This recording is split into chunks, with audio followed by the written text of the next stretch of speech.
Hello students, निर्मल PG college की online classes में आप सभी का एक बार पुनः स्वागत है। My self Paritosh Sharma. Previous lecture के अंदर हम डीएनए के प्रत्यक्ष स्थानांतरण के बारे में बात कर रहे थे और जीन स्थानांतरण की हमारी विधियां चल रही थी। हमारा टॉपिक चल रहा था methods of gene transfer. Methods of gene transfer. ठीक, तो जीन स्थानांतरण की जो हमारी विधियां थी, जीन ट्रांसफ़र की जो विधियां थी, अप्रत्यक्ष स्थानांतरण जो था उसके अंतर्गत तो हमने दो टीआई प्लाज्मिड और आरआई प्लाज्मिड को देखा। और डीएनए के प्रत्यक्ष स्थानांतरण के अंतर्गत हमने जो हमारे टाइप्स देखे उसमें पहला था हमारा केमिकली स्टिमुलेटेड एंडोमाइटोसिस के द्वारा, दूसरा आया इलेक्ट्रोपोरेशन के द्वारा और तीसरा था हमारा सूक्ष्म अंतःक्षेपण या माइक्रो इंजेक्शन के द्वारा। अब हमारा चौथा प्रकार आता है बाई बैलिस्टिक मेथड्स, प्रक्षेपकों के द्वारा। ठीक है ना, चौथा प्रकार आता है हमारा जीन स्थानांतरण की विधियों में ही प्रक्षेपकों के द्वारा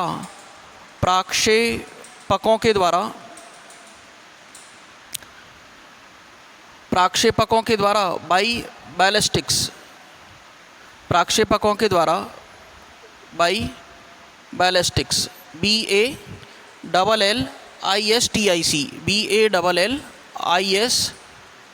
BALLISTIC बाई बैलिस्टिक्स। ठीक है ना, प्रक्षेपकों के द्वारा। ठीक है ना, इस विधि में वांछित जीनों को हम जो हमारे डिज़ायरेबल जीन सेगमेंट हैं जिनको हम ट्रांसफ़र करना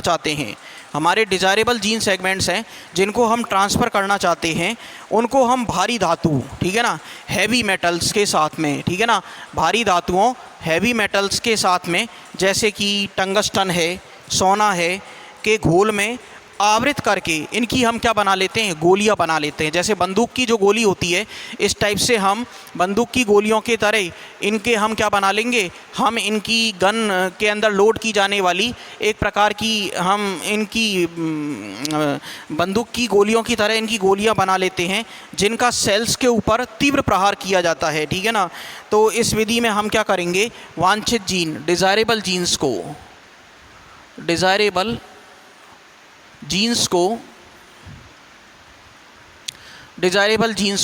भारी धातु, ठीक है ना, हैवी मेटल जैसे टंगस्टन, ठीक है ना, टंगस्टन, सोना, ठीक है ना, टंगस्टन है, सोना है, WAU, ठीक है ना, इनकी हम घोल में आवृत करके, ठीक है ना, इनके घोल में हम आवृत करके इनकी हम गोलियां बना लेते हैं। क्या बना लेंगे, हम गोलियां बना लेते हैं जिनका सेल्स के ऊपर, कोशिकाओं के ऊपर तीव्र प्रहार किया जाता है तथा ये सेल वॉल को भेदते हुए, ठीक है ना, सेल वॉल को ये भेदते हुए, कोशिका भित्ति को ये पेनिट्रेट करते हुए कोशिका के DNA से संयुक्त हो जाती हैं। ठीक है ना, ये क्या करेंगी, सेल वॉल को पेनिट्रेट करेंगी ये गोलियां, और सेल वॉल को पेनिट्रेट करती हुई जिस सेल के अंदर हम इनको इंजेक्ट करवाना चाहते हैं उस सेल के ऊपर हम इनका प्रक्षेपण करवाएंगे तीव्र गति के साथ में, और प्रक्षेपण करवाने के बाद में ये उस कोशिका के DNA में जाकर के ये संयुक्त हो जाते हैं। इस प्रकार मॉडिफाइड सेल्स को सूटेबल कल्चर मीडियम पर ग्रो करवा करके, ठीक है ना, मॉडिफाइड सेल्स को सूटेबल कल्चर मीडियम पर ग्रो करवा करके, मॉडिफाइड सेल्स को सूटेबल कल्चर मीडियम पर ग्रो करवा करके, सूटेबल कल्चर मीडियम पर ग्रो करवा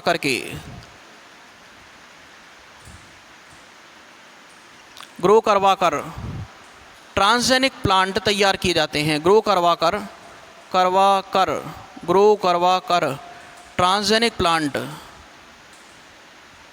ट्रांसजेनिक प्लांट तैयार किए जाते हैं, ट्रांसजेनिक प्लांट्स तैयार किए जाते हैं। ठीक है ना, ट्रांसजेनिक प्लांट्स तैयार किए जाते हैं। ओके, तो इस प्रकार हम ट्रांसजेनिक प्लांट तैयार करेंगे। इस विधि के द्वारा सोयाबीन, ग्लाइसिन मैक्स, चावल, तंबाकू, मक्का के ट्रांसजेनिक प्लांट तैयार किए गए हैं। कौन कौन से ट्रांसजेनिक प्लांट तैयार किए गए हैं, सोयाबीन है, ग्लाइसिन मैक्स जिसको हम बॉटनिकल नेम कहते हैं, सोयाबीन है, चावल है ना, सोयाबीन है, चावल है, तंबाकू और मक्का के ट्रांसजेनिक प्लांट, तंबाकू और मक्का के ट्रांसजेनिक प्लांट तैयार किए गए हैं। तंबाकू और मक्का के हमने ट्रांसजेनिक प्लांट्स को तैयार किया है बैलिस्टिक्स के द्वारा जीन ट्रांसफ़र करवा करके।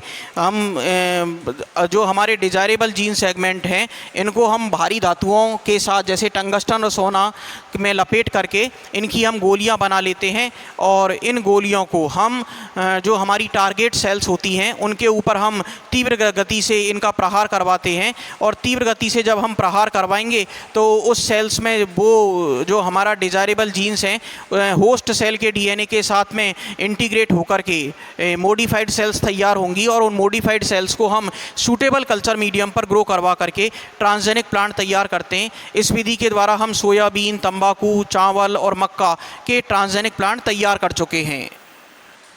तो इस प्रकार हमने ये देखा कि हम प्रक्षेपकों के द्वारा बाई बैलिस्टिक मेथड्स के द्वारा हमने सोयाबीन, चावल तथा तंबाकू के ट्रांसजेनिक प्लांट तैयार किए, जो कौन कौन से थे, सोयाबीन, चावल, तंबाकू और मक्का। अब हमारे पास अगला पॉइंट आता है हमारा जीन स्थानांतरण का ही एक दूसरा तरीका आता है लिपोफेक्शन या वसाकाय अंतःभरण द्वारा, ठीक है ना। दूसरा मेथड आता है हमारा बाई लिपोफेक्शन वसाकाय अंतःभरण द्वारा, ठीक है ना। तो पांचवा प्रकार आता है हमारा वसाकाय अंतःभरण द्वारा, अंतर्भरण द्वारा, ठीक है ना, अंतर्भरण द्वारा, ठीक है ना, वसाकाय अंतःभरण द्वारा बाई लिपोफेक्शन, बाई लिपोफेक्शन, ठीक है ना, बाई लिपोफेक्शन वसाकाय अंतःभरण के द्वारा। तो इस मेथड के अंदर देखते हैं कि इस मेथड में क्या होगा। इस मेथड में हम देखते हैं कि कोशिकाओं को लाइपोसोम के द्वारा फॉरेन जीन्स के ट्रांसफ़र कराने की क्रिया को लिपोफेक्शन कहते हैं, ठीक है ना। यानी फॉरेन जीन्स का ट्रांसफ़र FOREIGN, फॉरेन जीन्स का ट्रांसफ़र, फॉरेन जीन्स का विजातीय जीन्स कह दो, चाहे आप इनको डिज़ायरेबल जीन सेगमेंट्स कह दो, वांछित जीन कह दो, फॉरेन जीन्स का स्थानांतरण, फॉरेन जीन्स का स्थानांतरण, फॉरेन जीन्स का जो स्थानांतरण होगा वो किसके द्वारा किया जाएगा। इस विधि के अंतर्गत फॉरेन जीन्स का जो स्थानांतरण है वो लाइपोसोम द्वारा किया जाता है, लाइपोसोम द्वारा किया जाता है। फॉरेन जीन्स का स्थानांतरण लाइपोसोम के द्वारा किया जाता है, ठीक है ना। लाइपोसोम पादप तथा जंतु कोशिकाओं में कृत्रिम रूप से बनाई गई थैलिनोमा स्ट्रक्चर्स होती है। यानी लाइपोसोम कृत्रिम रूप से आर्टिफिशियली तरीके से प्लांट सेल और एनिमल सेल्स में आर्टिफिशियल तरीके से बनाई गई बैग लाइक स्ट्रक्चर्स होती हैं, जिन्हें हम प्लाज्मिड तथा लिपाइड्स, जिसमें हम प्लाज्मिड और लिपाइड्स भरे हुए होते हैं, ठीक है ना। प्लाज्मिड और लिपाइड्स से भरी हुई, प्लाज्मिड क्या होता है, हमारा एक्स्ट्रा क्रोमोसोमल जेनेटिक मटेरियल है जिसको हम वेक्टर की तरह यूज़ में लेते थे। प्लाज्मिड एवं लिपाइड्स, प्लाज्मिड एवं लिपाइड्स से भरे हुए, लिपाइड्स से भरे बैग लाइक स्ट्रक्चर्स होते हैं, ठीक है ना। बैग लाइक स्ट्रक्चर्स होती हैं, बैग लाइक स्ट्रक्चर्स होती हैं, STRUCT, बैग लाइक स्ट्रक्चर्स होती हैं जो कि आर्टिफिशियली तरीके से तैयार की जाती हैं, ठीक है ना, आर्टिफिशियली तरीके से तैयार की जाती हैं। जंतु कोशिकाओं में डीएनए स्थानांतरण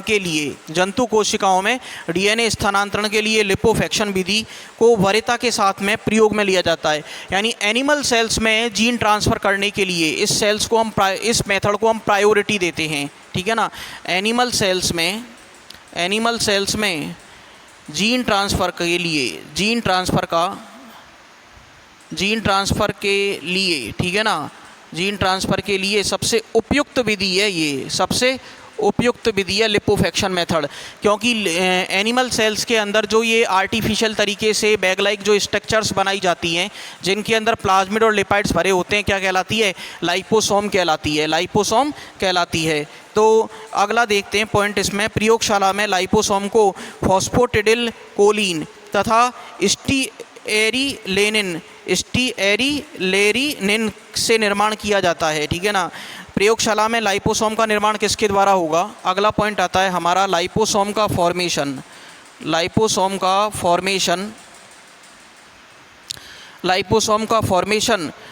फॉस्फेटिडिल कोलिन,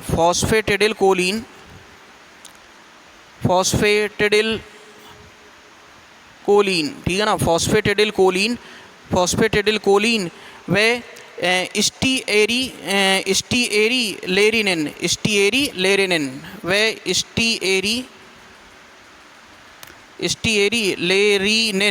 लेरिनिन है ना, स्टीएरीलेरिनिन से इसका निर्माण किया जाता है तथा इसके साथ डीएनए को लपेटकर कल्चर्ड प्लांट सेल व एनिमल सेल में प्रवेश कराया जाता है। ठीक है ना, इसके साथ डीएनए को लपेटकर संवर्धित पादप कोशिकाओं तथा जंतु कोशिकाओं में इसका प्रवेश करवाया जाता है। लाइपोसोम का निर्माण सबसे अधिक प्रचलित विधि रिवर्स प्रतिलोमी प्रावस्था वाष्पीकरण, रिवर्स फेज एवोपरेशन है। ठीक है ना, रिवर्स फेज एवोपरेशन है।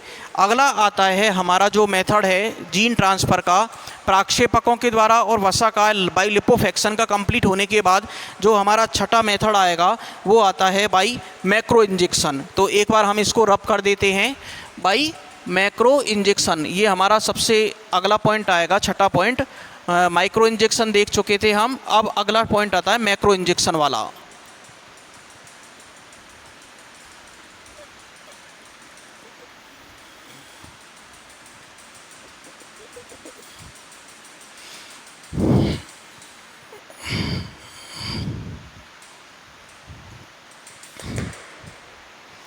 अगला पॉइंट आता है by macro injection, by macro injection. ठीक, छठा पॉइंट आता है हमारा जीन ट्रांसफ़र का अगला तरीका बाई मैक्रो इंजेक्शन।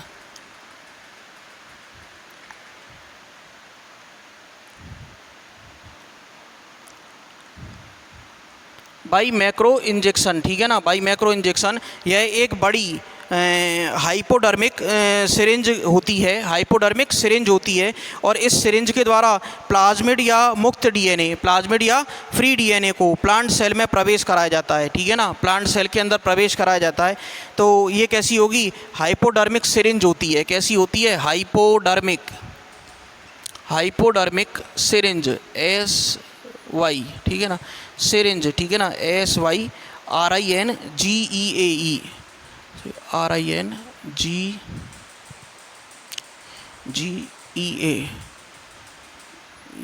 सिरिंज होती है, हाइपोडर्मिक सिरिंज होती है के द्वारा, हाइपोडर्मिक सिरिंज के द्वारा प्लाज्मिड या फ्री डीएनए को, प्लाज्मिड या फ्री डीएनए को, किसको, प्लाज्मिड को या फ्री डीएनए को, प्लाज्मिड या फ्री डीएनए को, प्लाज्मिड या फ्री डीएनए को तो हम प्लांट सेल के अंदर माइक्रो इंजेक्शन के द्वारा इंजेक्ट करवाते हैं, प्लांट सेल के अंदर माइक्रो इंजेक्शन के द्वारा इंजेक्ट करवाते हैं। यह क्रिया निर्माणाधीन पुष्पक्रम, यानी जो बनने वाला हमारा पुष्पक्रम होता है के आधार पर करवाई जाती है, क्योंकि ऐसा माना जाता है कि पुष्प निर्माण के समय बनने वाले परागकण आसानी से फॉरेन जीन्स को ग्रहण करते हैं। इसका सबसे पहला जो सफल प्रयोग किया गया था मैक्रो इंजेक्शन का, वो राई के अंदर किया गया था। किसके अंदर किया गया था, राई के अंदर किया गया था। तो मैक्रो इंजेक्शन जो मेथड्स हैं वो निर्माणाधीन पुष्पक्रम जो होता है उसमें बनने वाले जो हमारे मेल स्ट्रक्चर होती है, निर्माणाधीन पुष्पक्रम में बनने वाली जो हमारी मेल स्ट्रक्चर है परागकण जो हैं वो आसानी से फॉरेन जीन्स को ग्रहण कर लेते हैं। और इसका जो सबसे पहला सफलतम प्रयोग करवाया गया मैक्रो इंजेक्शन के द्वारा जीन ट्रांसफ़र का, वो राई के अंदर करवाया गया। अगला आता है पराग रूपांतरण के द्वारा बाई पोलन ट्रांसफॉर्मेशन, ठीक है ना। अगला मेथड आता है by pollen transformation, by pollen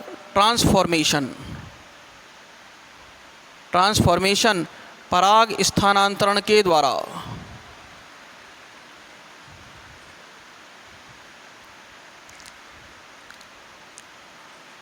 पराग स्थानांतरण के द्वारा। तो इसमें हम देखते हैं कि यह जीन स्थानांतरण की पराग स्थानांतरण के द्वारा यह विधि केवल अभी सैद्धांतिक रूप पर, यह विधि केवल अभी थ्योरेटिकल रूप से ही जानी जाती है। इस विधि के द्वारा जीन स्थानांतरण संपन्न अभी तक नहीं करवाया गया है। इस विधि के द्वारा अभी तक जीन स्थानांतरण की केवल ये सैद्धांतिक विधि है, प्रैक्टिकल तौर पर इस विधि के द्वारा अभी तक जीन स्थानांतरण नहीं करवाया गया है।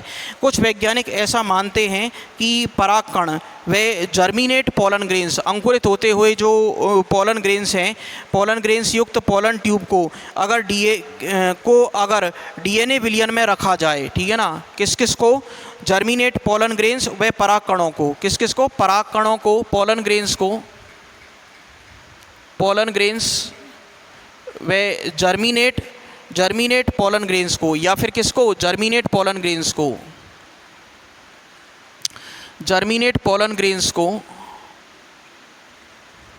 जर्मिनेट पोलन ग्रेन्स को, पोलन ग्रेन्स युक्त पोलन ट्यूब को, पोलन ग्रेन्स युक्त पोलन ट्यूब को, पोलन ग्रेन्स युक्त पोलन ट्यूब को, पोलन ट्यूब को, पोलन ट्यूब को, ठीक है ना, पोलन ट्यूब को डीएनए के विलयन में रखा जाए, पोलन ट्यूब को डीएनए के विलयन में रखा जाए,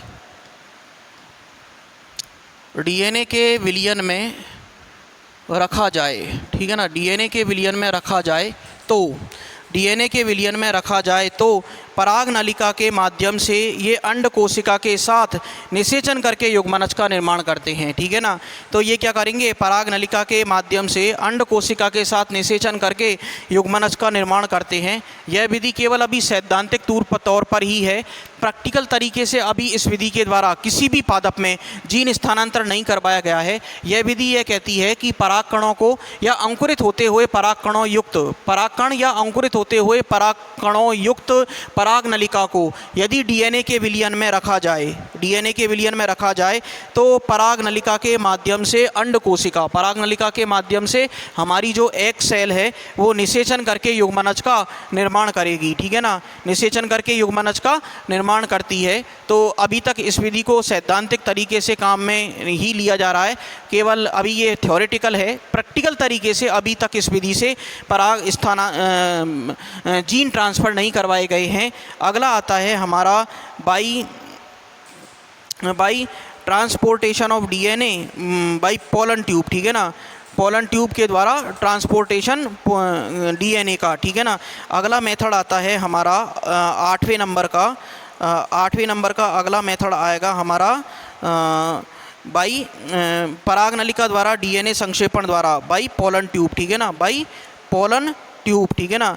तो यह जीन स्थानांतरण की अगला पॉइंट आता है 8वां, by pollen tube, by pollen tube. पराग नलिका के अंदर हम देखते हैं कि इस विधि में क्या होगा कि जीन स्थानांतरण की यह विधि केवल चावल के अंदर प्रयोग ली गई है, केवल चावल के अंदर इस विधि को अभी तक प्रयोग में लिया गया है, ठीक। तो भविष्य में इसके व्यापक प्रयोग की संभावनाएं हैं। परागकण कुछ समय पश्चात ही वर्तिकाग्र को काटा जाता है। परागण के कुछ समय पश्चात हम क्या करेंगे, जो हमारा फीमेल रिप्रोडक्टिव पार्ट है गाइनोसियम, उसका जो सबसे अपर मोस्ट पार्ट होता है, सबसे अपर मोस्ट पार्ट कौन सा होगा, सबसे अपर मोस्ट पार्ट होता है स्टिग्मा, उसको हम क्या करेंगे, सबसे अपर मोस्ट पार्ट को, स्टिग्मा को काट लेते हैं तथा वर्तिकाग्र की कटी हुई सतह पर डीएनए का विलयन लगाया जाता है, डीएनए का विलयन लगाया जाता है और पराग नलिका के माध्यम से मेल गैमीट्स की भांति अंड कोशिका संलयित होती है, ठीक है ना, अंड कोशिका संलयित होती है। इस विधि में युग्मनज के साथ फॉरेन डीएनए का संयुग्मन करवाया जाता है, ठीक है ना, यानी स्टिग्मा पर हम क्या करेंगे, डीएनए के जो हमारे डिजायरेबल जीन सेगमेंट्स थे उनको हम वहाँ पर उसका लेप लगाएंगे और उसका लेप लगाने के बाद हम उसको क्या करेंगे, काट लेंगे। काटने के बाद स्टिग्मा जब हमने काट ली तो पराग नलिका के माध्यम से मेल गैमीट्स की भांति अंड कोशिका संलयित होती है और इस विधि में युग्मनज के साथ फॉरेन डीएनए का संयुग्मन करवाया जाता है, ठीक है ना। युग्मनज की इस विधि में युग्मनज के साथ फॉरेन डीएनए का संयुग्मन करवाया जाता है। जंतु कोशिकाओं में डीएनए ट्रांसफ़र के लिए लेज़र रेज का यूज़ किया जाता है, ठीक है ना। एनिमल सेल्स में किसका यूज़ किया जा रहा है, एनिमल सेल्स में हम लेज़र रेज का, एनिमल सेल्स के अंदर हम लेज़र रेज का यूज़ कर रहे हैं, लेज़र रेज का यूज़ कर रहे हैं, लेज़र रेज का यूज़ कर रहे हैं, ठीक है ना, लेज़र रेज का यूज़ कर रहे हैं। तो लेज़र किरणों के द्वारा सेल मेम्ब्रेन में एक छिद्र बनाया जाता है। लेज़र रेज के द्वारा हम क्या करते हैं कि सेल मेम्ब्रेन में, लेज़र रेज के द्वारा हम सेल मेम्ब्रेन में एक छिद्र का निर्माण करते हैं, सेल मेम्ब्रेन में एक छिद्र बनाते हैं, सेल मेम्ब्रेन में एक छिद्र बनाते हैं, और सेल मेम्ब्रेन में जब छिद्र बनाते हैं तो इसके द्वारा हम फॉरेन डीएनए का कोशिका के अंदर, फॉरेन डीएनए का कोशिका के अंदर प्रवेश करवाया जाता है, जिसके माध्यम से फॉरेन डीएनए का प्रवेश करवाया जाता है, फॉरेन डीएनए का प्रवेश करवाया जाता है। तो इस प्रकार ये हमारा जो मेथड है बाइपोलन ट्यूब ये कंप्लीट होता है। फिर इसके बाद हमारा अगला टॉपिक जीन स्थानांतरण के बाद आता है silent achievement in crop biotechnology, और यानी कि जो फसल सुधार की जो शस्य जैव प्रौद्योगिकी है, इसमें हमारे प्रमुख उपलब्धियां क्या क्या रही, ठीक, प्रमुख उपलब्धियां हमारी क्या क्या रही, इसको हम देखेंगे। तो इस मेथड को, इस पॉइंट को हम मिटा देते हैं, और अगला पॉइंट आता है हमारा मेथड्स ऑफ जीन ट्रांसफ़र, ये इसको भी रब कर देते हैं। तो जीन ट्रांसफ़र के इस प्रकार ये मेथड्स थे, डायरेक्ट और इनडायरेक्ट मेथड्स, ये हमारे कंप्लीट हो गए। और कंप्लीट होने के बाद अब हमारा अगला टॉपिक आता है कि silent achievement in crop biotechnology, silent achievement in crop biotechnology.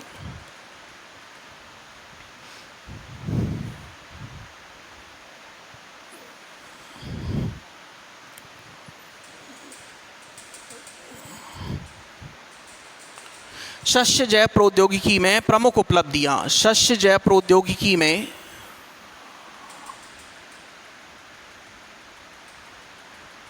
शस्य जैव प्रौद्योगिकी में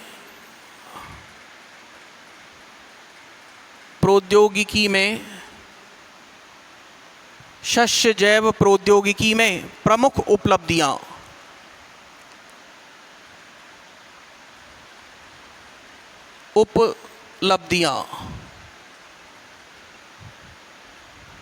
ठीक, silent achievement,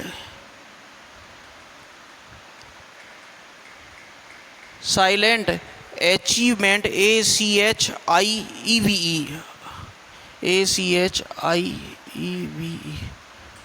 silent achievements in crop biotechnology, crop biotechnology,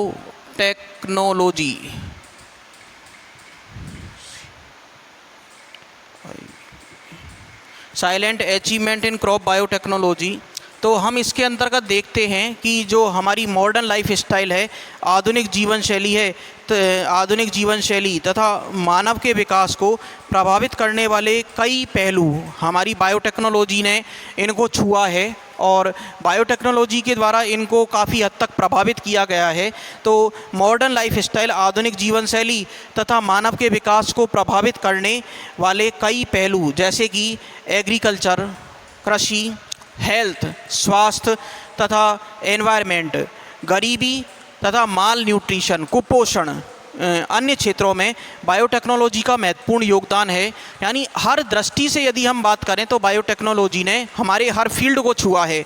जैसे यदि हम एग्रीकल्चर की बात करें तो ट्रांसजेनिक प्लांट हमने देख चुके हैं, फ्लेवर सेवर टमाटर तैयार किया, बीटी ब्रिंजल और बीटी कॉटन तैयार किया, बीटी ब्रिंजल और बीटी कॉटन है, फ्लेवर सेवर टमाटर है, सुपर पोटैटो तो हमने तैयार किया। इसके अलावा बीटा कैरोटीन जीन ट्रांसफ़र को करके हमने रतौंधी रोग से बचे, और हमने स्वर्णिम चावल, गोल्डन राइस को तैयार किया। तो इस प्रकार हमने ये देखा कि एग्रीकल्चर में हमने क्रॉप इम्प्रूवमेंट हमने बहुत ज़्यादा किए हैं।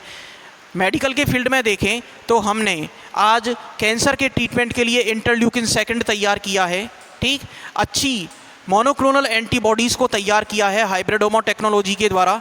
ये हमारे हालांकि सिलेबस में नहीं है, लेकिन हाइब्रिडोमा टेक्नोलॉजी के द्वारा हमने मॉलिक्यूलर बायोटेक्नोलॉजी को तैयार किया। फॉरेंसिक साइंस के क्षेत्र में हमने PCR टेक्निक का इस्तेमाल करके अभूतपूर्व उपलब्धि हासिल की, और हमने जो हमारे जीन्स का बहुत कम अमाउंट हमको मिल रहा था, लेकिन हमने उसको बहुत कम समय में इन ए शॉर्ट पीरियड हमने उसकी बहुत ज़्यादा मात्रा प्राप्त कर ली। तो इस प्रकार हम कल्प्रिट्स को पकड़ना आसान हो गया।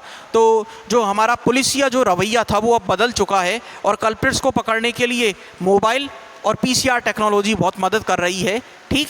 इसके अलावा हम देखते हैं कि हमारे एनवायरनमेंट को, हमने एनवायरनमेंट को बहुत अच्छा बना लिया है। ठीक, सीवरेज ट्रीटमेंट प्लांट तैयार किए जा रहे हैं डाउन स्ट्रीम प्रोसेसिंग का इस्तेमाल करते हुए, बायोटेक्नोलॉजी का उपयोग करते हुए हमने इस प्रकार के बैक्टीरिया तैयार किए हैं जो हर प्रकार के कचरे का निस्तारण कर सकते हैं। जो जितने भी हमारी घरों से निकलने वाले, इंडस्ट्रियल यूनिट से निकलने वाले, दुकानों से निकलने वाला कचरा है, उसको हम डिग्रेड कर सकते हैं। ठीक, और हम इस प्रकार के मटेरियल अब तैयार कर रहे हैं जो बायोडिग्रेडेबल हैं। किस प्रकार के? बायोडिग्रेडेबल। आप आज की डेट में कोई भी प्रोडक्ट खरीदिए, उस प्रोडक्ट के ऊपर एक रीसाइकिल का सिंबल बना होता है इस प्रकार से, ठीक है ना, रीसाइकिल का सिंबल बना होता है इस प्रकार से। आप देखोगे रीसाइकिल का सिंबल बना होता है और उसके पीछे लिखा होता है, कोई भी प्रोडक्ट खरीदोगे तो उस प्रोडक्ट का जो थैली होगा, डिब्बा होगा, उसके ऊपर लिखा होगा बायोडिग्रेडेबल, ठीक है ना। तो आज की डेट में हम उनको रीसाइकिल कर सकते हैं। ठीक, इसके अलावा गरीबी को दूर किया है और मॉल न्यूट्रिशन, जो कुपोषण की समस्या थी, उससे हमने